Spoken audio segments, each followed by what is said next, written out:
Hello and welcome to The Worst Movie Ever Made, an experimental movie podcast designed with one thing in mind, to find the worst movie ever made. I'm your host, Chris Ackman, joined by my two co-hosts and fellow mad scientist, Rob Scucci and Bob Hasek. Hey guys, how are you, and why are we doing this? I'm doing great. So I'm in Florida, which means I am in both your time zones. And, True. I think you guys have had the edge over me this whole time with fact or no fact, because you're when I'm in Tennessee, you guys are technically in the future. So you're able to look at the answers before me. But now that I'm on the same time zone as you, I've created a strategy of my own. I have some more foresight now. I'm creating a game of my own that will have some win conditions to it. Nice. You know how we watched now we're now watching 10 movies per season, right? Yeah. Right. Yeah. I only watched 9 last season. And you guys don't know which one that is. No. So every episode 1 through 10 for this season, you guys need to make one guess at the end of the show. You could talk amongst yourself, in a little chat box. You could think it out loud on air. Okay. Whatever. And it's basically, I want one of you guys to the goal is to make you lose 5 games in a row, because that means if you lose the majority, that means you lose the bet. And the win condition is I will be making up a t-shirt if you guys lose that you both have to wear in public. Nothing that's NSFW, but something that will make people go, what the fuck is that? Ask us about our pickled bread or something stupid like that. So I will be making up t-shirts for you guys if you lose this guessing game of did I actually watch this movie or not. That's perfect, because then, if we ever blow up to the point where we have like a merch store, that t-shirt will go there. Exactly. Yes. All right, but that's the bet. There's 10 movies last season. I watched 9 of them. I do have a tell. There is a way to find out which one I didn't watch if you listen closely. So I'm just throwing that out there so you guys just drive yourself a little nuts going back and listening to the episodes and trying to figure it out. All right, so at the end of this episode, we're both going to just place a guess, but we won't find out until the end of the episode who got it right. Yeah. Okay. And every episode going forward. Yes. Okay, cool. So every episode we guess if you watched that current movie. No. Sorry. I should explain. Last season, basically, there are 10 movies, so you guys put your heads together and guess one movie and I'll say yes or no, basically. So you'd be like, did you watch The Cat in the Hat? And I'll be like, yes, I did. And then that's out of the mix. Or what if one of us gets it right this time? Then that would suck. And the game would be ruined. I think that was my confusion as well, but I got it now. Yeah. Okay. I've got jet lag from the time travel, so I was thinking you don't say until the end of the season whether one of us got it right, and that way on episode 6, when say Bob and I make different guesses all through the first 5 episodes, by episode 6 we can double down, place extra chips down on like the roulette bet of which one and then at the end of the season we have like a big reveal of who got it right. And this is why we're co-hosts. That's a good idea. Let's do that. Okay. Well, I'm glad we worked it out with everyone listening, so they all know exactly what's going to go down. Yeah. Cool. You guys want to start it up with some bad reviews? Yeah, let's do it. Okay. Bye, Bob. All right. So this is Joe Williams of St. Louis Post-Dispatch. I haven't heard that one before. Not one familiar to the pod, but a 38 on Metacritic. Okay. It says a toxic potion that will put children to sleep and kill M. Night Shyamalan's career. Fair. Kirk Honeycutt of The Hollywood Reporter says, even during the climax, the film still is struggling to introduce the world of the film and its strange rules. Okay. And that was a 30. We've heard from Kirk Honeycutt before, for sure. Yeah. And then Roger Moore of the Orlando Sentinel gave it a 25, said, this colossal folly, the fiasco of the summer of 2010, gives us all a ringside seat at the sight of Mr. I Can See Dead People's career gurgling down the drain. Yep. I like it. Oh, Bob, are you still there? Oh, nope. Damn. He made it through, though. Awesome. All right. Why don't we throw it to YouTube comments while we wait? Sure. So I got three of them. So the first one, I remember when the teaser trailer for this came out, everyone was getting steadily more pumped and excited. And then at the end, the title came up. Scattered applause started. And then, directed by M. Night Shyamalan, popped up. The excitement vanished instantly. Next one is the potential is insane. Could have made 3 movies. I'm actually fuming. Legitimate complaint. And then the last one. This is a call and response. So Okay. I saw it the other day. It was fantastic. One of the most delightful experiences. The battles were amazing. The visuals were gorgeous. The characters and the story were very memorable. And it was honestly such a masterpiece. Seriously, it's hard to believe how such an amazing TV series came out in 2005 and aged so well. It's a shame this movie had to insult it in every way. Next comment is, had us in the first half, not gonna lie. Yeah, seriously. I really thought somebody was going to come back and just like bury them in the dirt for that review. Yeah. Cleverly written. All right, let's throw it to test number 1, the worst of its kind. That was the last YouTube comment, yeah? Yeah. Okay. Let's throw it to the best of the worst or the worst of its kind. Zathura. I know we've talked about this one before. It's been a while, but that's Dax Shepard. He got a 76. I haven't seen it though. Have you guys? No. I don't know it at all. Okay, yeah. It's like a space epic.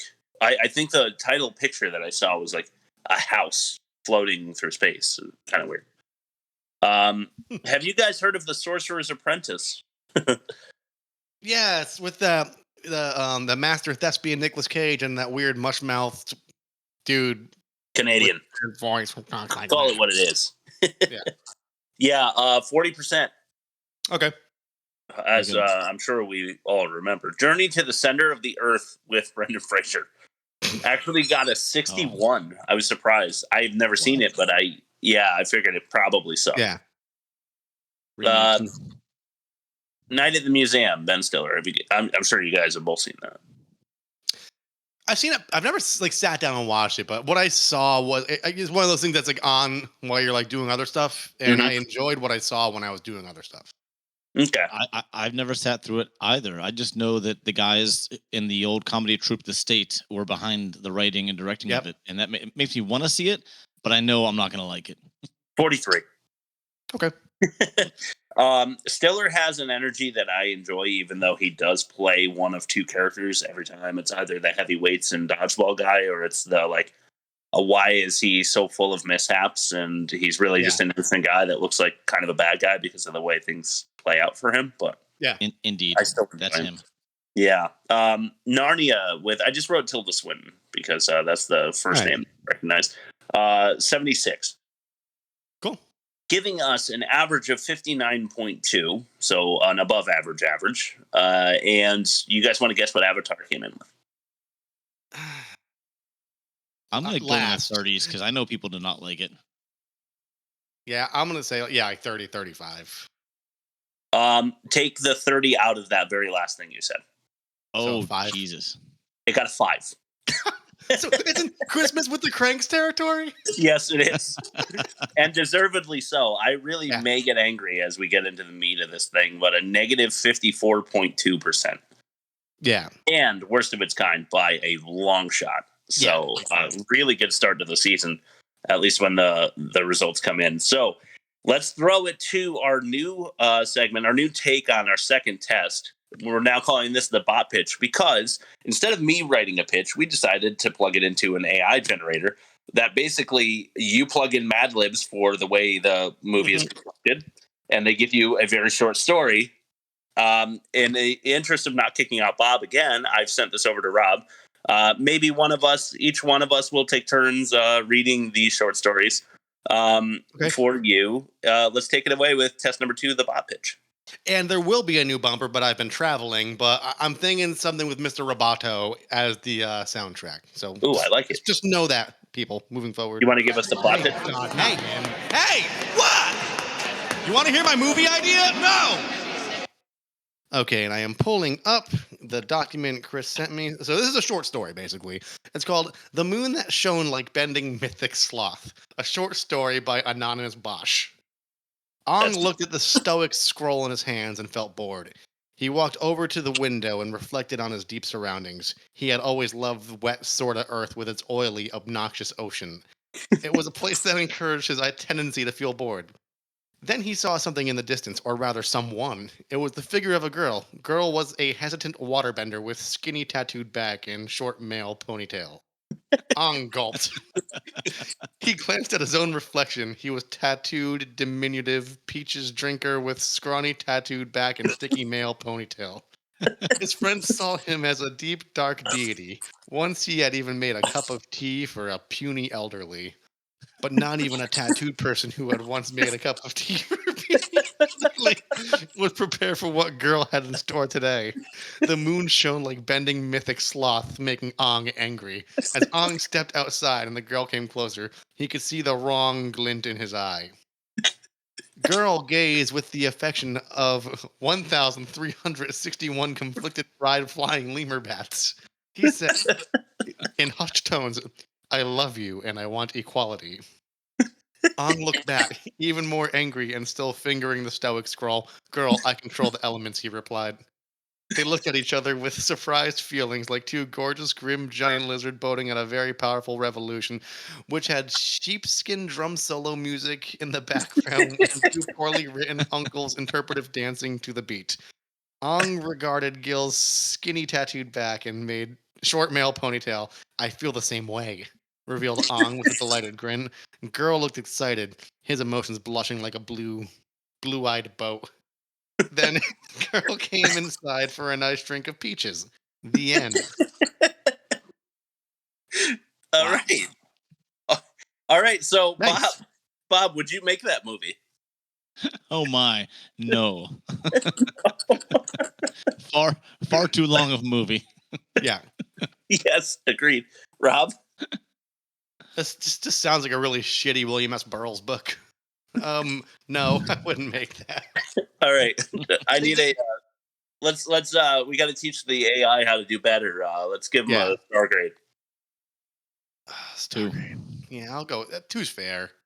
2. Okay, no, and 2. I'm going to that tickled me. 2-star, no. Okay, guys. So many tattoos and ponytails. Yeah. Yeah. Male ponytail. Okay, cool. So let's throw it to test number 3, the worst dialogue.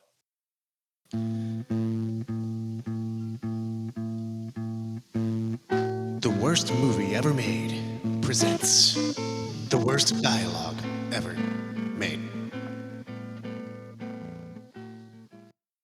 This is another one of those, like, how do I even get started? I don't know. I jotted a lot of shit down, and then I felt like there were maybe redundancies. So I tried to keep the 10 a variety in there. Okay. It is the spice of life. So we'll see how we do here. I hated the dialogue of this movie, to be honest with you. I felt like from start to finish it was exposition with no character development, which we say a lot about shitty movies, but it's true because just like last week, I didn't give a shit about any character because all the dialogue is exposition. Let's start with Katara. "How did you get all the way out here?" she says to Ong. Ong says, "I ran away from home. We got in a storm. We were forced under the water of the ocean." Katara says back, "Oh." That's it. Yeah. Because they didn't feel that they needed to write a reaction from her because they delivered the why he was in a ice sphere not even very well, because I don't understand why he was in an ice sphere with a sloth thing. I don't even know. Number 9 is Grandma's exposition, and I'm just going to give you some of the lines. Like, you remember in the beginning when they're in a tent and she shows them like a map or some shit, a scroll or something. Yeah. And she just lays out more exposition in a very rushed fashion. She says a variety of things, but that boy's tattoos haven't been seen in over a century. Airbending tattoos. He might be the Avatar. What makes you say that if everybody who's an airbender gets airbender tattoos? Yeah. Then why are airbender tattoos an indication of an Avatar? Especially because this kid couldn't bend anything but air at the time. Yeah, and it only starts glowing all weird in the third act. Yeah, true. The spirit world kept control of us. It's not a place that you can touch. It exists nonetheless. It is filled with the most amazing forms of dazzling creatures that exist in the most exotic valleys, mountains, and forests. This is not an AI. This is not the thing we just did. This is the actual writers. They are the spirits. Only the Avatar can speak to them. Fire Nation doesn't want to deal with spirits, so they're trying to kill them or whatever. And Avatar will change the hearts of everybody, and that's how you win wars, blah, blah, blah. Just horrible, horrible, horrible writing. That all was number 9. Mm-hmm. Did that scene piss you guys off? Yeah. This whole movie pissed me off. Like I told you guys yesterday, I basically ate a pretty strong edible before watching it. Yeah. And I was laying in bed with like my earbuds and like my phone. So I'm in like a spare room with my 1-year-old son, and Stacy's in another spare room with our daughter. Yeah. And I kept doing that thing where I'm just like laying on one arm like this, and like you blink, but you wake up and like 15 minutes went by, and you have to rewind it. And that was one of the scenes I had to keep rewatching. This is Commander Zhao, the guy from what was he on? The Daily Show, I think. You know what I'm talking about? He's like Asif Manvi. Yeah. Yes, Asif Manvi. Yeah, really good. Zhao to Ong after he captures him. My name is Commander Zhao. I set this trap for you. All right. I mean, he goes on to say more stupid shit, but I found that one particularly funny. Let's throw it to our first clip of the day, number 7. This one's called Hurry. Ong needs to ask you something. I have to talk to the Dragon Spirit. He can help me defeat the Fire Nation. Is there a spiritual place where I can meditate? There is a very spiritual place. The city was built around this place. But we must hurry.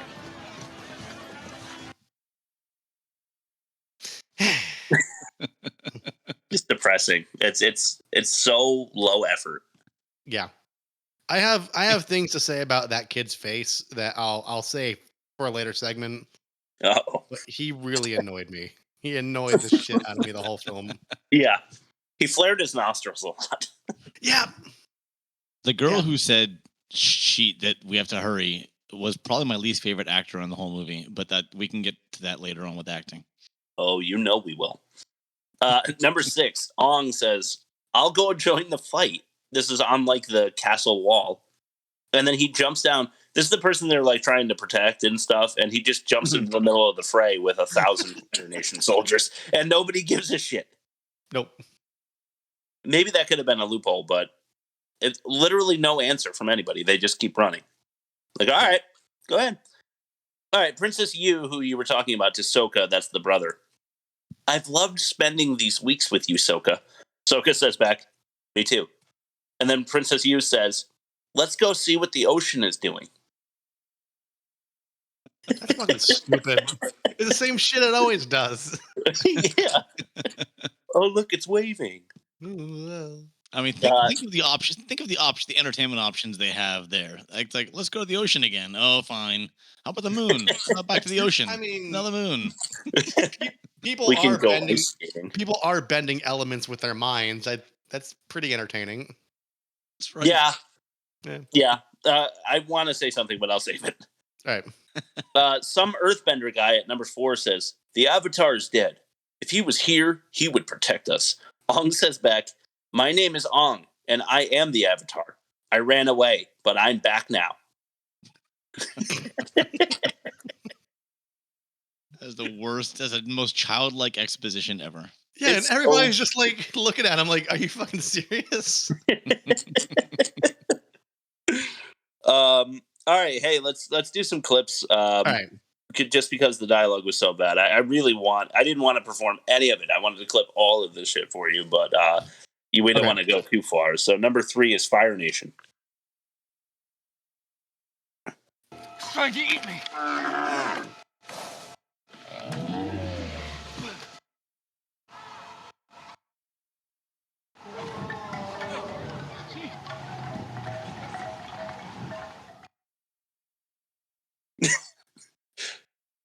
What?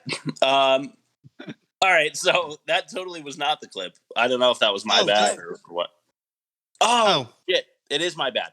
Okay, so at 8, I wrote 6:44 and 6:57 and sent it to you. This is my fault. It was 8:44 and 8:57. It's totally on me. It's on me. It's all good.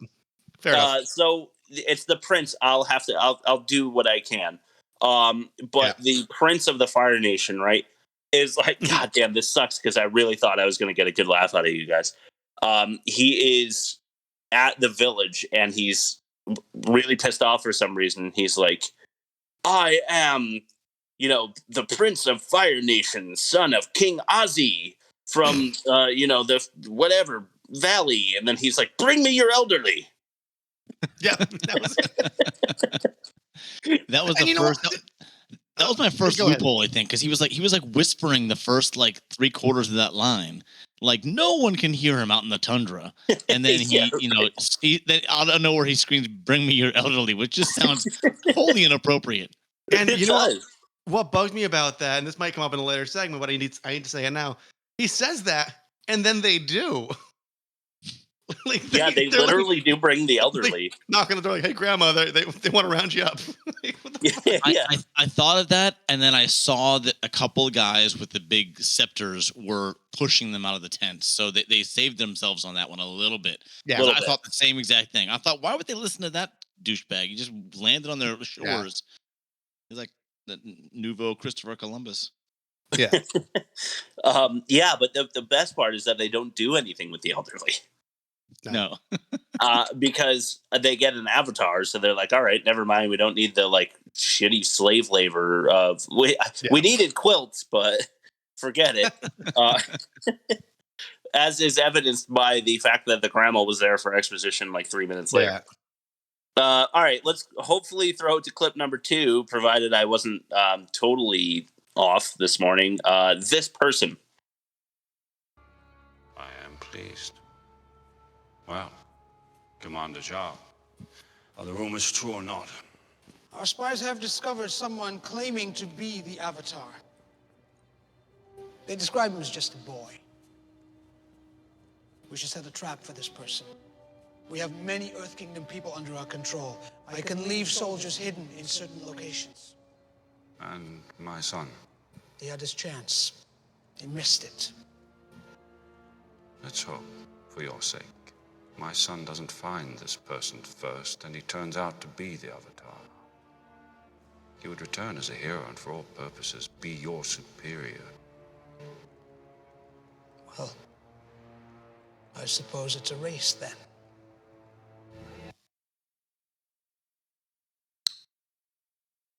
You there, Chris? Yeah. Was it the wrong clip too? No, that was totally the right one. No, you just had a face. You had a face, and I was like, "What did I do?" Again. Yeah. All right. Okay.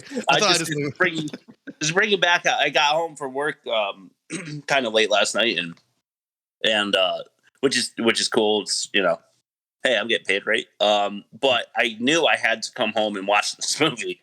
So I ended up getting really angry once it hit like 1:30 a.m. and I'm like jotting down bad credit names, because I just was getting progressively more, I don't know, firebender myself as it went on. Yeah.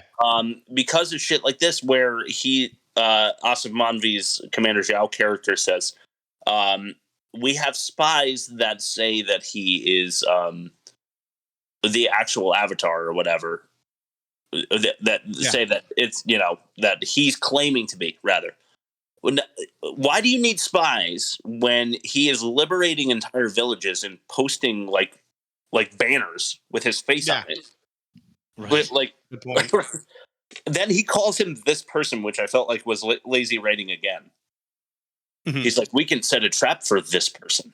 Like, you couldn't like word hippo that one a little better. Yeah. And then the king says this person as well, which is just, another one of these repeats, because then they prove that they can't come up with something other than this person. Yeah. And then it ends with the like, if my son finds the Avatar, which he does like 3 times and loses him, then he will be your superior in all practical purposes or whatever. He's like not by title. It doesn't make any sense. It's terrible, terrible, terrible. Right? I hated that segment. I almost clipped.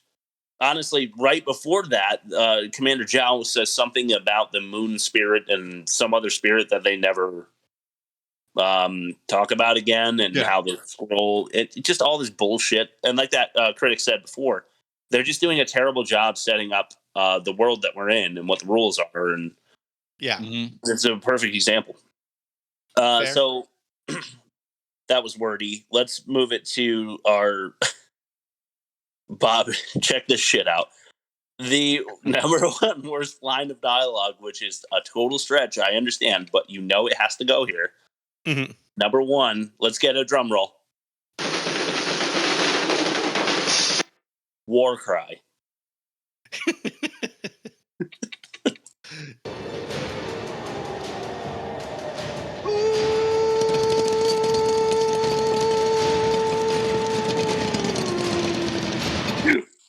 What the fuck was that? It sounds like the silverware in the background at like a diner, like a busy IHOP, like the forks and knives on the plate. Who ordered the waffles with cheese? Ooh, got the chocolate chip pancakes. It's like he realized he went to come out with something more guttural and terrifying. That came out, so he tried to turn it into like a wolf howl halfway through. Can I just paint a picture real quick? So when you're like in those big like giant shots and like zooms into they have stand-ins. They have actors that look like, or people that look like the actor standing while they're setting up the light and retouching up the actor's makeup. So imagine like you spend like 12 hours shooting that scene, and you finally get the lights right, and you finally get like the guy in the jib to swing by with the camera to like get the war cry, and he just goes, ooh. And that was it. $140 million. I thought you were going to say, imagine if they made the guy do the woo, like the guy who's standing in for him, like for 3 hours straight. He's just like, all right, give us a woo. Woo. God damn. I could not, dude. I lost my shit. It totally saved the movie at the time for me, because it was one of those like, I need to like liberate myself from this movie and just turn it off and like start again.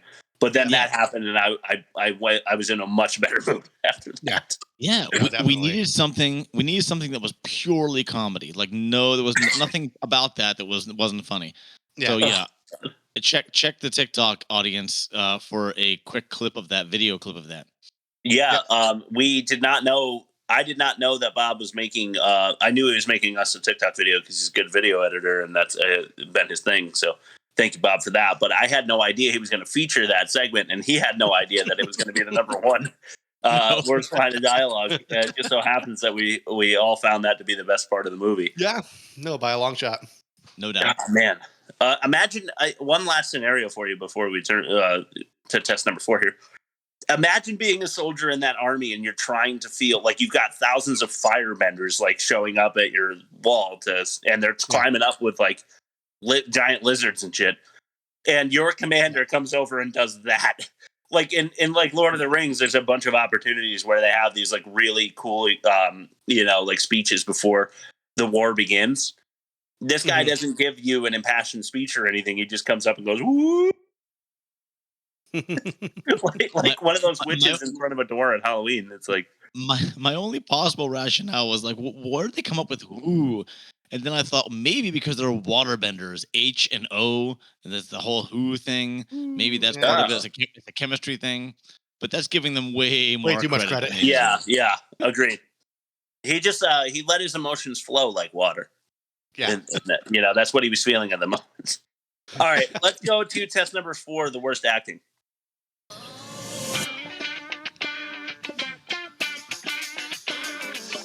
Test number 4.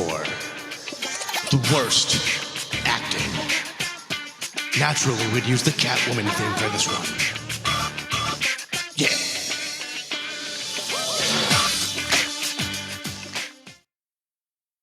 Let's throw it to an early one, a quick one, with the first clip of worst acting. let the kid speak. Damn. Is he breathing? Did you see that light shoot to the sky? What's your name?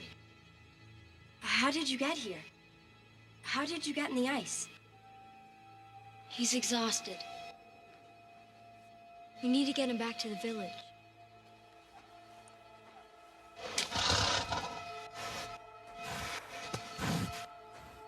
What is this thing?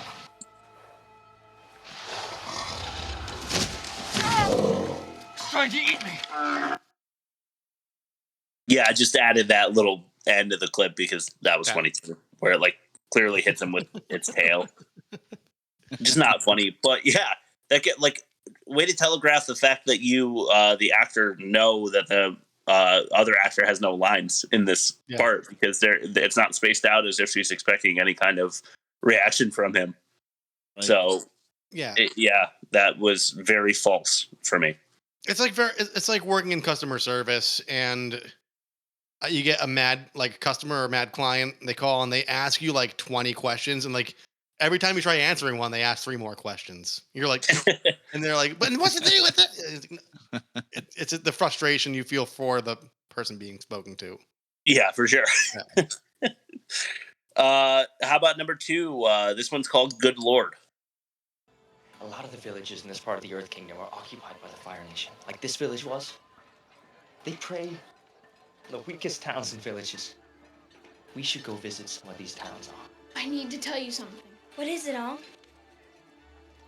I ran away before they trained me to be the Avatar.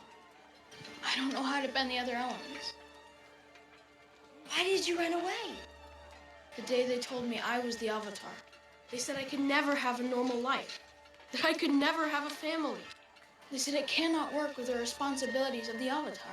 Why can't the Avatar have a family? I asked that. They said that's a sacrifice the Avatar always has to make. Okay, so what if we found you teachers to teach you bending? Which element would you have to learn first? Water. Water comes after air in the cycle. Air, water, earth, fire. But there are really powerful benders in the Northern Water Tribe. My dad told me about it before he left. It's led by a princess because her father died. There are teachers there for sure, but they're all the way on the other side of the world. We can get there on Appa. That's what I was thinking. And maybe we can stop in the villages on the way, start a change in the war in these small villages. Should we try it? Yes, we should. This goes back to like all the crime procedurals I watch because Stacy watches them, where it's like they do the exposition and like on TV it kind of makes sense. They're doing exposition like between commercials. Like if you're just checking in, you know every single beat and rhythm that's going to happen. Like, well, he was the one spying on us. Well, we were actually spying on him. Well, now we need to go to their headquarters and we got a double spy on them. Like, got it. Like they do that throughout the entire movie, all while sounding like they're all about to cry. Yeah, pretty much. Hearing this a second time, it made me think that this is a major statement against Catholic priest abstinence. It just, yeah. I wonder if M. Night Shyamalan has some issue with the Catholic Church. He might, and I know what you mean. Like they wanted me to take a vow to never have a family. What am I thinking of? I feel like Jedi's have to do that too, right? Well, Obi-Wan was kind of a Christ figure too, so that makes sense. Yeah, definitely. I mean, wasn't he confused? Like there was like a famous like before meme going around that somebody's grandma thought they had like a picture of Obi-Wan over the fireplace because they thought it was Jesus. Yeah. Yep. But yeah, that you're spot on though, Robin. It's just exposition and really poorly laid out.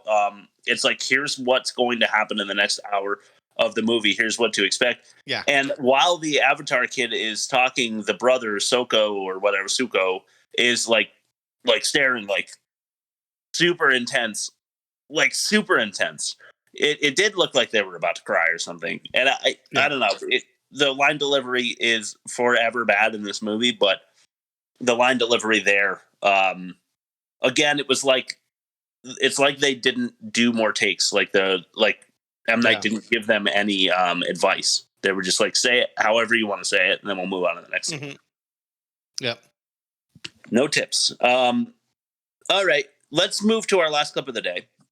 The last clip of the worst acting. Become the fish. All is lost.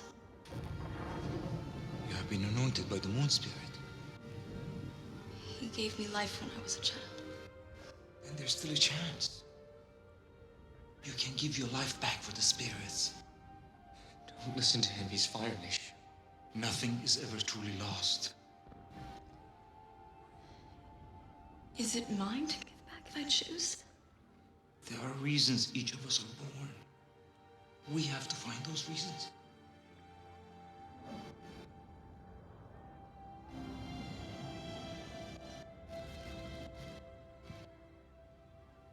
This was the reason I was born. You wait, please. There is no love without sacrifice. What are you doing? You don't know what will happen. I believe that my life force will leave my body and return to the moon spirit. And then what? My soul will no longer exist in this form. Please don't do this. There must be another way. I can't let you do this. I'm supposed to protect you. My people are dying, Soka. Those who are in charge of others have a responsibility. It is time we show the Fire Nation that we believe in our beliefs as much as they believe in theirs. I'm scared. Don't make me any more scared. I will miss you more than you know. How long is that fucking clip? Jesus Christ. Yeah, it's like a minute and a half. I couldn't cut any of that out, though. It's all necessary. No, it was necessary. Yeah, Bob called her out for being the worst actress in the movie, and I thoroughly agree. I thought she was atrocious. I mean, Soka or whatever isn't a whole lot better, but she is delivering lines like your high school play that you skipped. And I don't know for sure because I never went, but I bet you it sounds something like that. It is the first attempt at sounding like you're dealing with something heavy. Yeah, they brought her in early third act and get rid of her mid third act, which is appropriate because she sucks. But Yes.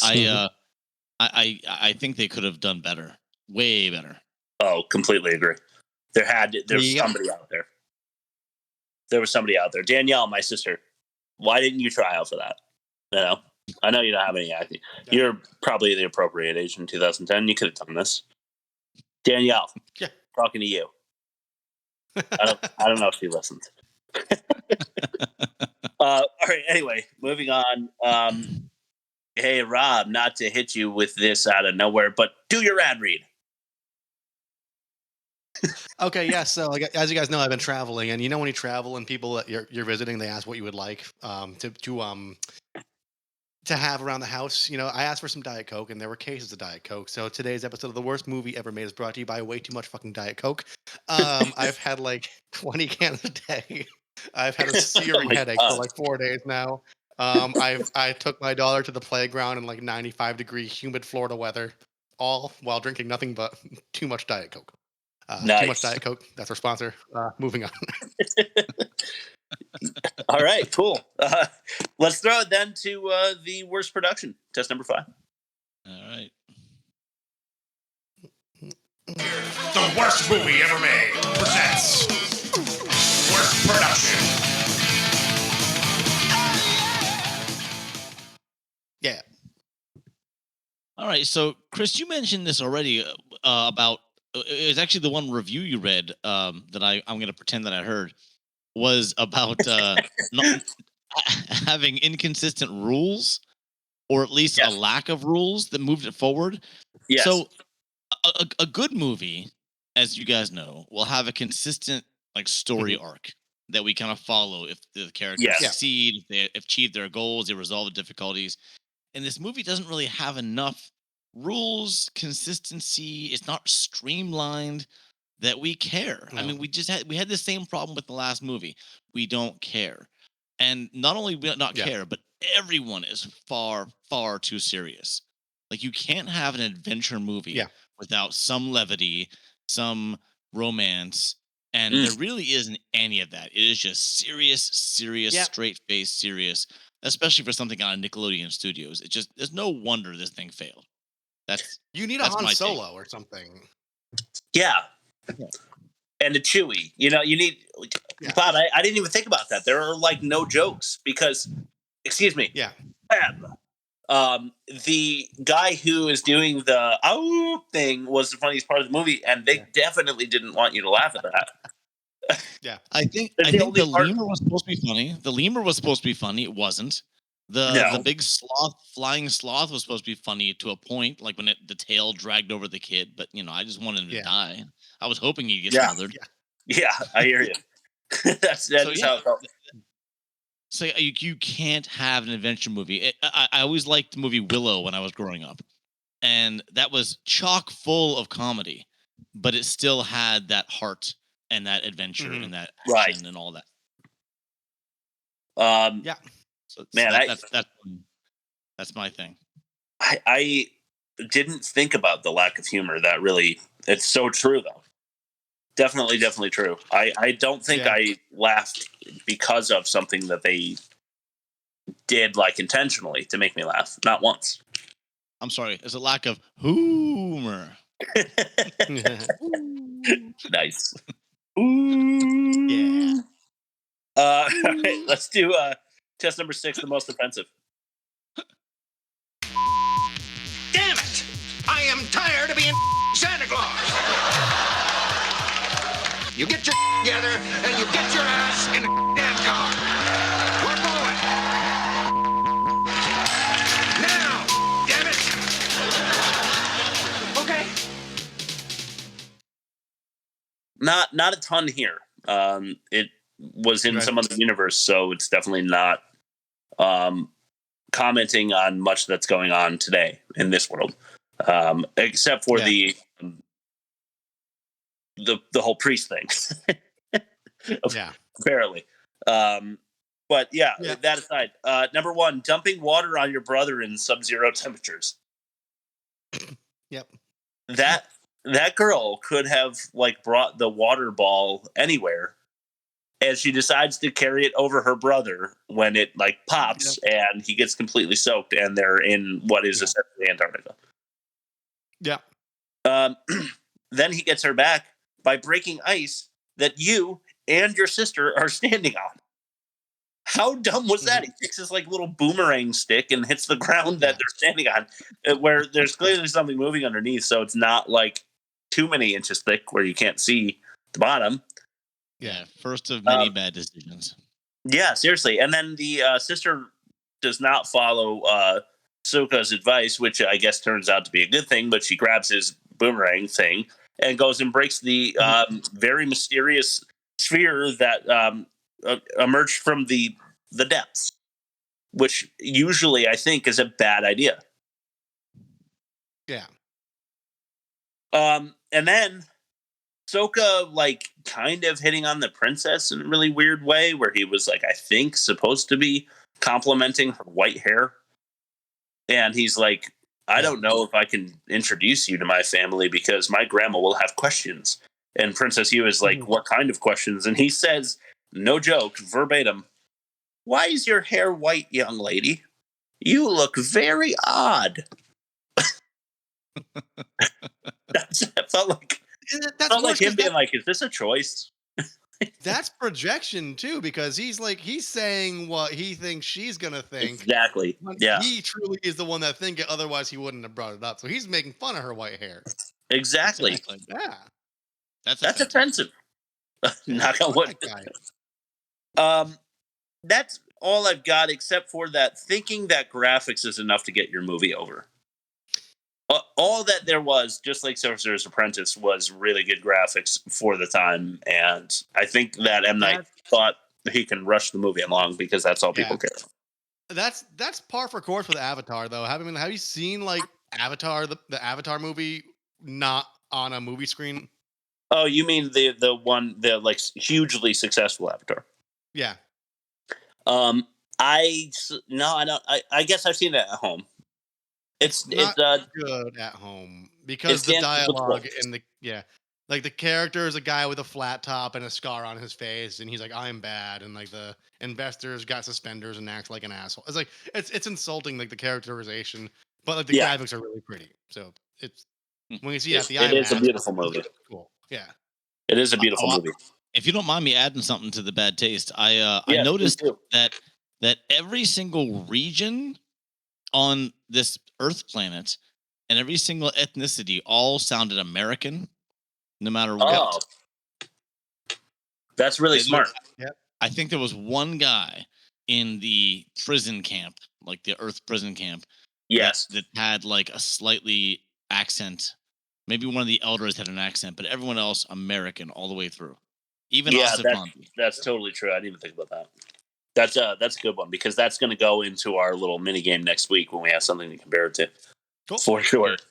That and probably like attempted murder on your brother by dousing him in water in sub-zero temperatures. We'll see.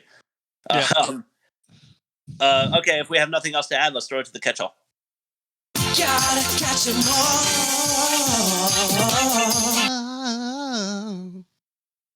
Yeah. Not a big M. Night Shyamalan guy personally, but Unbreakable was really cool. Yeah. You guys seen that movie? No. I haven't. No, not yet. I saw the Sixth Sense. Yeah. Hey Chris. Yeah. You remember how like I would make that joke about Bruce Willis being a ghost the entire time? Yeah. Like 3 times a day for like 4 years on Facebook. Before you say it, I have in mind the best execution of that joke that you did at work. Okay. You wrote the whole on a piece of tape, like WHOLE, and then put it over the seasoning time. Oh yeah, that's right. It's like Bruce Willis. But yeah, so I made this, and the reason I brought that up is because like the joke is like such and such makes a lot more sense when you realize Bruce Willis has been a ghost the entire time, and I would just apply that punchline to the most disjointed things. But the thing is, if you rewatch The Sixth Sense, knowing that he was a ghost the whole time, it makes less sense because how is he making these meetings in his planner with like people and stuff, and none of the plot could move without. It doesn't work. It does not work. I forget what year that was, but I saw that on a date with my wife, and she had known the twist the entire time. And then right before the twist happened, she leaned over to me and said, "You know he's dead, right?" And my God. She just ruined it. Oh my God. And I still married her. Go figure. Wow. You must really care for this woman. That would be a major test of strength for me. That that might be the last straw on the camel's back for me. Good on you, man. Good on you, Aaron. I'm glad you probably won't in this episode. I like how the Prince of Fire Nation says, "If you don't comply, I will burn down this village that is made of mostly igloos." See him there for like 14 hours just throwing fire at these ice bricks. Couldn't you just have an artist tattoo airbending tattoos even if you're not an airbender? Yeah, probably. Like there's guys at the bar like taking shots and getting in people's faces, and when somebody challenges them, they're like, "Bang, airbender tattoo." And then they're like, "Oh, all right, you're an airbender. I'll back off now." Why bother to stay on the boat, the Fire Nation ship at all? Because he just like decided he wanted to escape and escaped. Yeah. Why take their test? Why be their prisoner in the first place? We're all airbenders monks. It appeared so. But so like I don't know. Like this kind of goes into the most offensive kind of what you were saying, Bob. The regions are so strict that I was kind of playing in my head with like, is this like, are you born with the airbending genetic trait if you are lucky enough to be one of them, born that way in this region of the world, and everyone who is a monk? Because I didn't see any women monks. So are there no women airbenders? I don't know. I just found it really confusing. So I thought I'd throw it in what is essentially our loophole section now. Yeah. The whole thing for me was confusing. Mm-hmm. What happens when you're hit by a little fireball? Because like the fire prince like grabs fire and throws it at you, but there's no like piece of metal inside or like piece of ground or anything. It's just like flames. So like if you're doing like, hey, Chef Craig, shout out, little flambe at work. Like you get hit by those flames, it's like super hot for a half a second, but it doesn't do anything to you. You know what I mean? Because there's no napalm or anything that's like causing it to continually burn. That's true. So you get hit with that. Like what causes the impact is what I'm saying. Because like he knocks people back with like, because like is he throwing air too, or is he just like moving fire through air? Because if you can bend water and fire that way through the air, aren't you kind of bending air as well to help propel it? Or are you just moving the element? What's that whole backdraft thing from the like firefighters talk about? Like when there's when there's like pressure buildup release in the building or something. But that's air though. Once again, that's not. That's what I'm saying. I feel like the only way that there's impact behind it is if you're throwing air as well. You know? Yeah. Good call. Yeah. Anyway, flying lemur bats really. We're ruining the movie. Yeah, 4%. Took all the magic out of it. 4% now. Bring that bitch down. Flying lemur bats, really? Yeah. I mean, it's funny. Oh right, yeah, I forgot about that. So cool. They made the active bending look really stupid. By the time you're halfway through your water dance, I'm punching you in your face repeatedly. Can I jump in here real quick for my South Park reference? Yeah, for sure. Okay. Go. Cartman's incredible season 8 or 9. Cartman's incredible gift when Cartman jumps off the roof and falls into a coma for 2 days, and he thinks he has psychic powers. When he meets all the sidekicks and they have the battle of the intellect, and they're all like,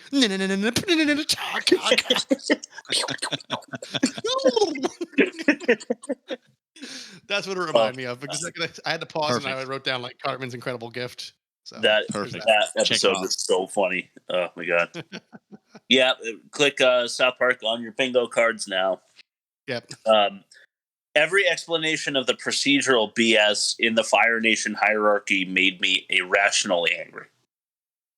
Yeah. Like there was some kid who the prince called over to the table with his uncle to prove a point that he's like being laughed at by all of Fire Nation. And the kid like gives some like half-assed explanation as if he knows he's in the presence of the prince and will get in trouble or something. But then the prince presses him, and then he lays out all the details of how he refused a general's command, even though he's the prince. Like, so I would think this prince is the second in command, and the commander's under the general's under him. But the general commanded him to do something, and he refused the command because he didn't want his friends to get harmed in the process or something like that. And then he had to go through some like kumite where he had to fight his dad. And he was like, I'm not going to fight you, dad. So his dad burns him and there's no like visible scars or anything like that. And then his sister like gets the task of embarrassing him. I have no clue. No clue what's going on there. They don't explain it at all. Hated that. Two things. One, I thought that scene, it was making me laugh because the kid was called over, right, to explain like the why the prince was banished.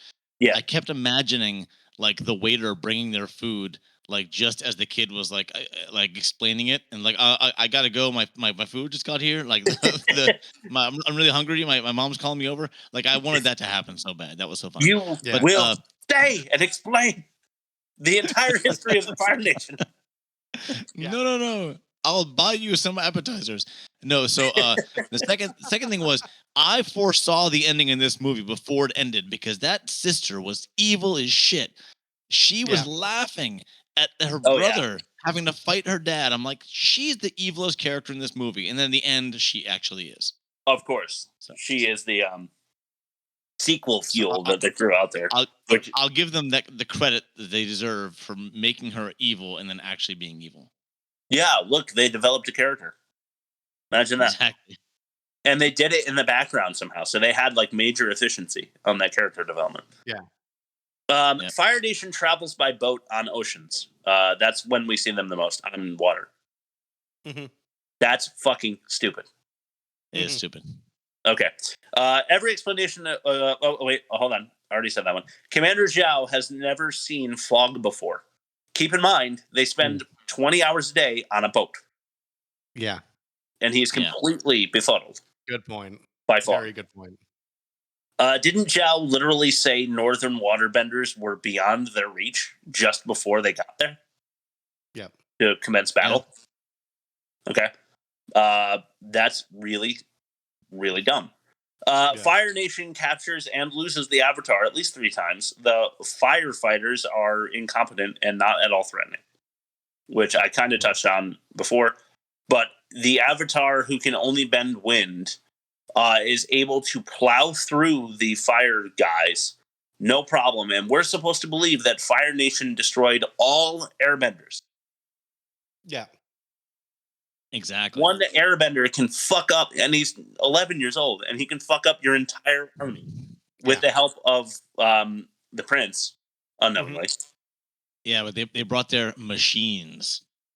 Oh. The machines that are just boats and like one tank. Yeah, it's complete bogus.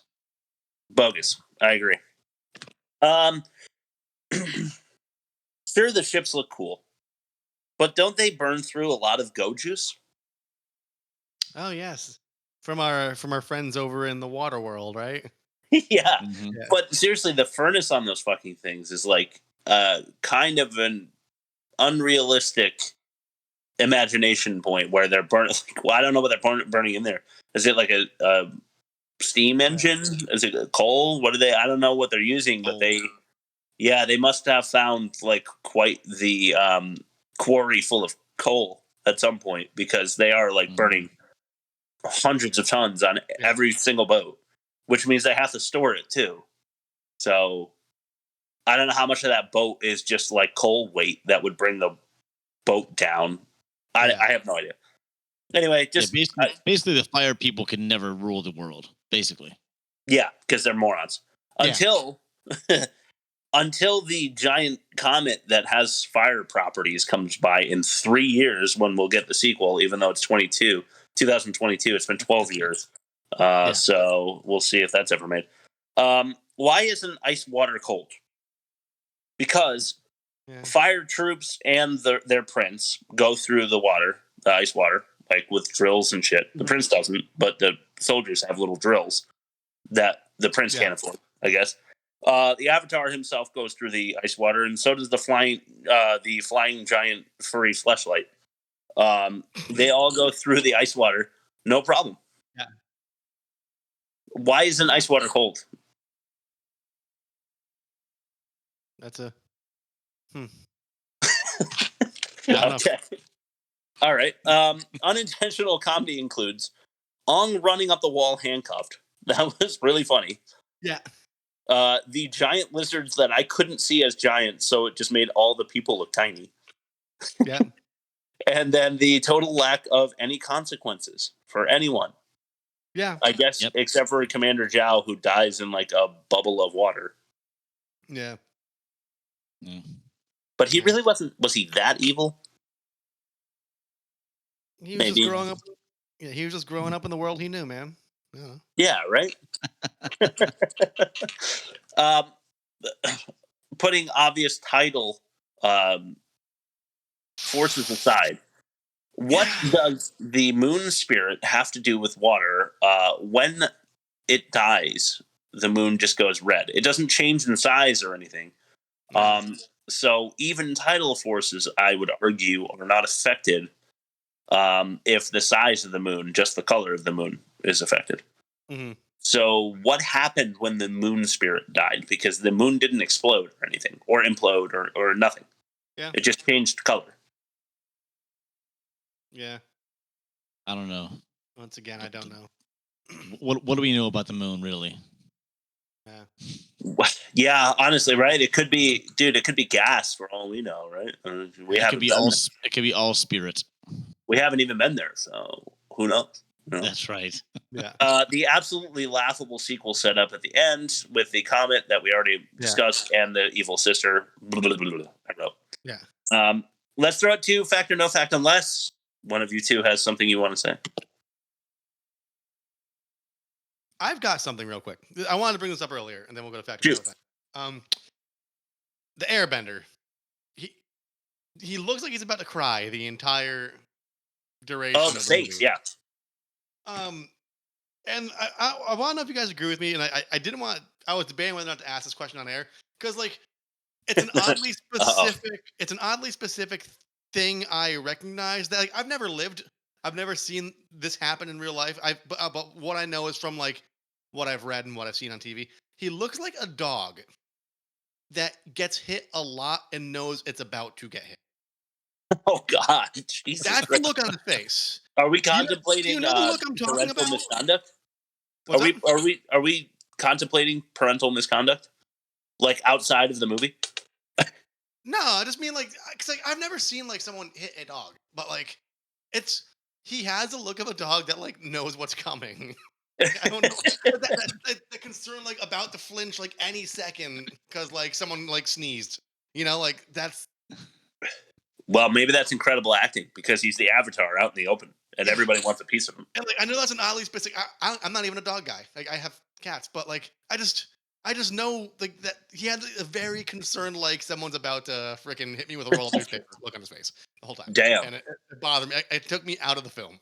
Maybe that's M. Night. Maybe that's M. Night saying something about the monks and their celibacy practices. Well, Hollywood does like fucking kids, so. Ouch. And yet we love movies and making fun of them. Okay, so we're enabling. We're enabling. The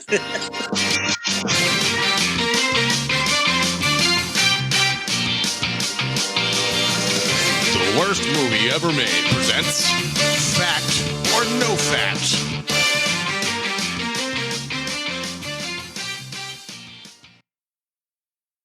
Okay, fact or no fact this week. I called it the Last Airbender because I couldn't think of anything else. And this one is a little more of a multiple choice because I basically thought I found one fact and then I made up 4 things that sounded similar. So here's the lead in. The lead in is audiences laughed or sometimes gasped at the mention of the word bender. Like, she's a bender or he's a bender. Because, and here are the choices. Because. Okay. First one, in Italy, a bender is a derogatory term for a pasta chef. Okay.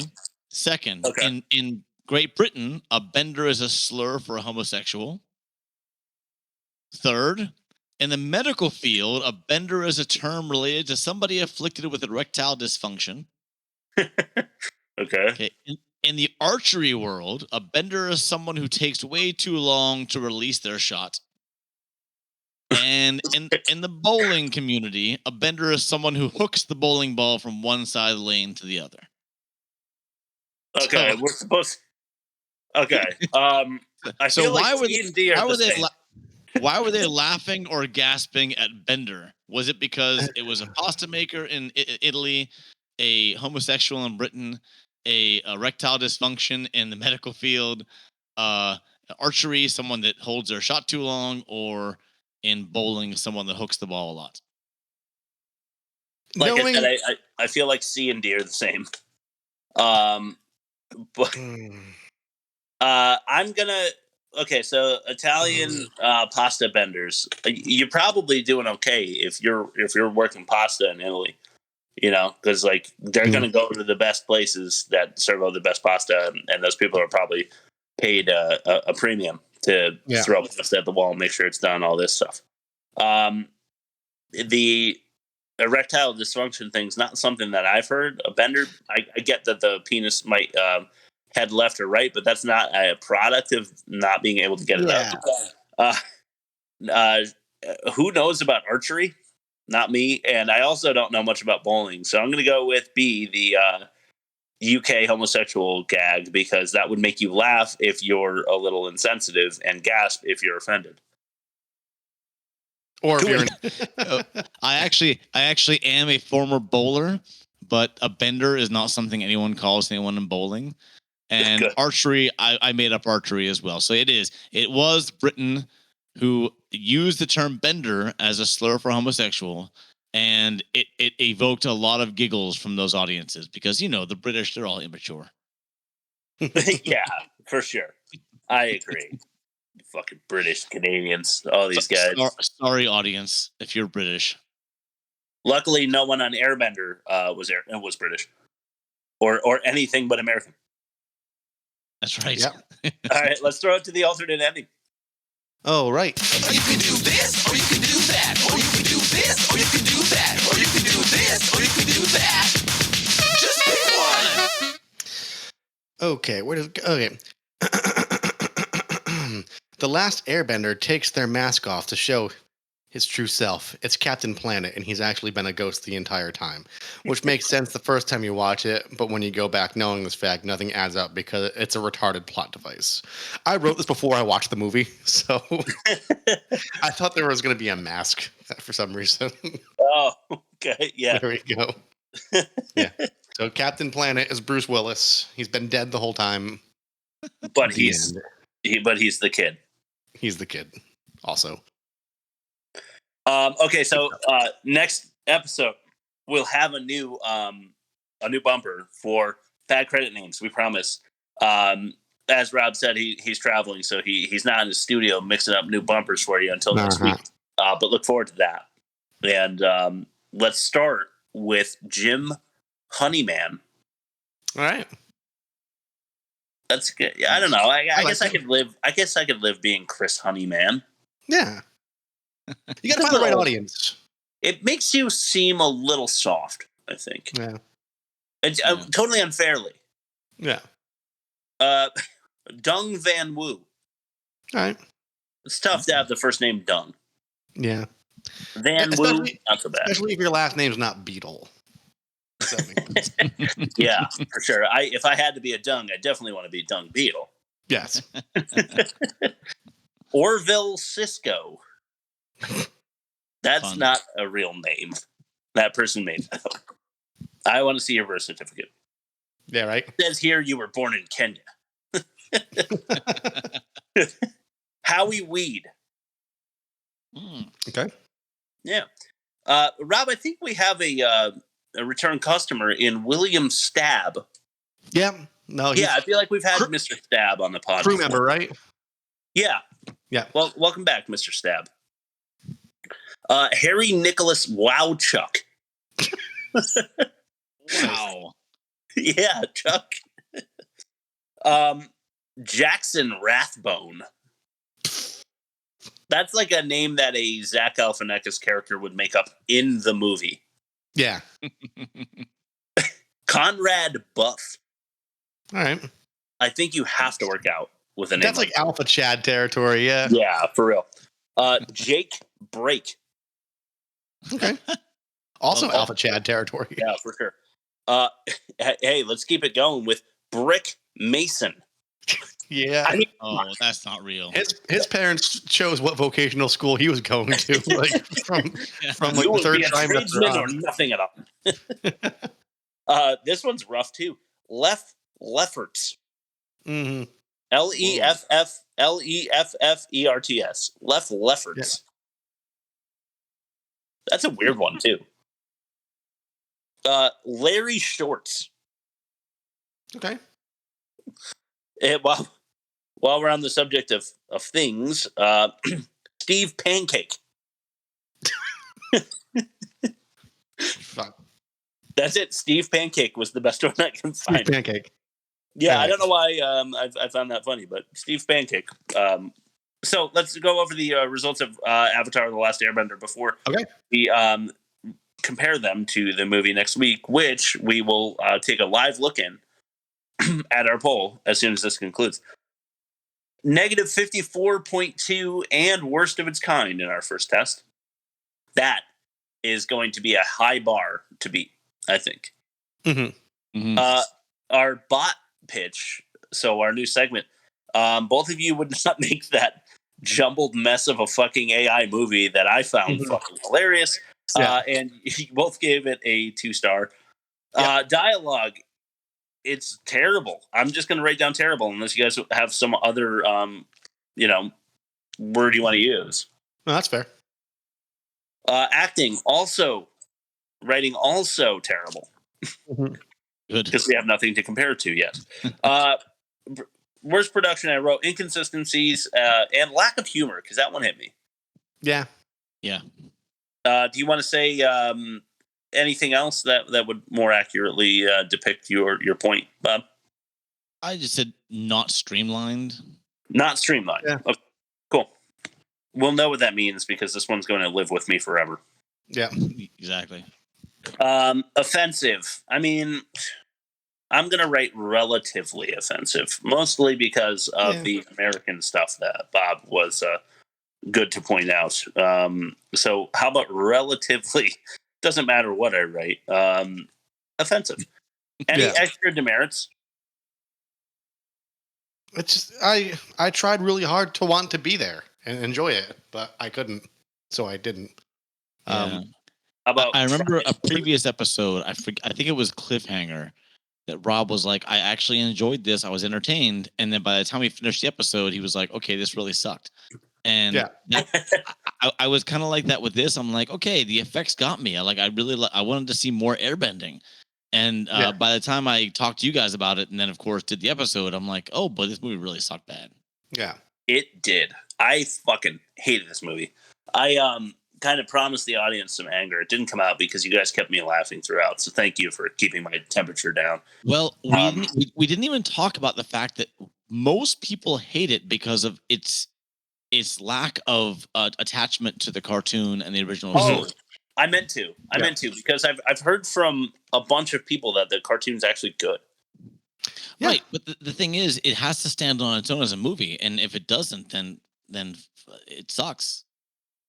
Yeah, I mean, even if they had just made like episodes 1 through 10 into a movie or something and just cut it down, it probably would have performed better because the material is already proven.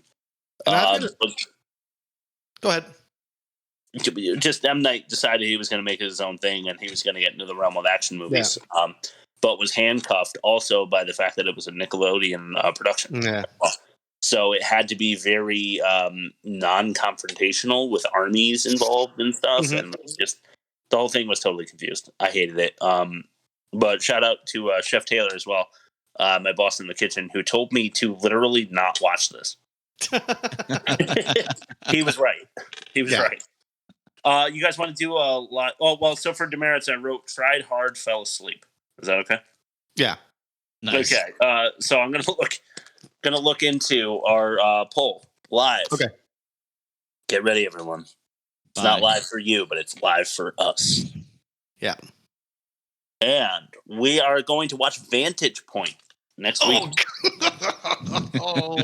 Yes. Oh God. Rob's pick. This, I don't know. It sounds really bad, Rob. It fucking sucks. I paid $14 for a movie ticket and left. I didn't watch the whole thing. I've never watched Vantage Point to completion. Wow, it must be really, really bad. No, it's not good at all. Speaking of leaving, once again, I bopped Bob off of the pod, and poor Buffer and Bob is making his way back. I do feel really bad for him. That's fine. We gotta wait because we're doing my game before we get out of here. Yeah, sweet. Okay, so let's dial this shit up. All right. So just as we're stalling, so the premise of the game is during season 5, we watched 10 movies. There were 8 bad ones, a good one, and then one that people liked that we hated. Of those 10 movies, I only watched 9 of them, and Chris and Bob don't know which one I didn't watch because I'd like to think I don't have a good poker face. Like I'm pretty bad at like hiding this kind of shit. But I think I held this from you guys for an entire season. And yeah, you did. I had no idea until you said so that you hadn't watched one of the 10 movies we did. So I'm definitely curious. I'm actually I'm cheating a little bit because I've got notebooks here and I'm like Yeah. Which movies did we do last season? Yeah. Because I don't even remember. Yeah. No. I I keep really hearing the beep. I know it's fucking Discord, man. It's so stupid. It's still better than Zoom, but yeah, for sure.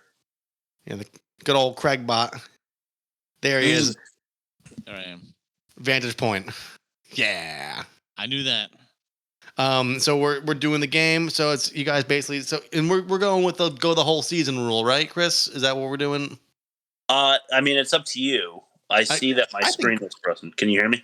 I hear you. I think that'll be funnier. So if we go the whole season, so you guys could just guess what movie I didn't watch, and then I will hold that deep in my heart, and we will okay. Continue. By episode 6, we need to start like doubling down on some.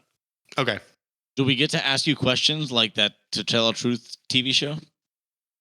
If you want, I mean, I was straight guessing works, or if you want to get it zazzy, we can make it zazzy. I feel like I feel like we shouldn't. Oh, right. I feel like all I would need to really do is ask a very specific question, and if he can't answer, I'll know immediately. Yeah, that's true. And that is, but also a counterpoint to that is even the movies I do watch, I try erasing from my memory after we record the episode. So, yeah. So, all right, why don't you guys just take a guess, and then we can rejigger this as we go on. But just make your guess, and I'll write it down, and we'll score it at the end of the season. Commando. Okay. Shit. Can I guess the same thing? Because I was guessing Commando. You can guess the same thing. Okay. I was guessing Commando as well. So you guys both guessed Commando. That's interesting. We both put our chips down on Commando. But now, if we were both right, the game would be like totally ruined. If we both got it right. Not saying that we did. I just couldn't. I don't remember offhand a specific comment that you made. And I feel like the couple of episodes I ran through in my head, I remembered a specific thing that you said about them, and not Commando for whatever reason. So that's what I went with. Probably not true, but it seems that Bob agrees. So we'll see how that goes at the end of the season.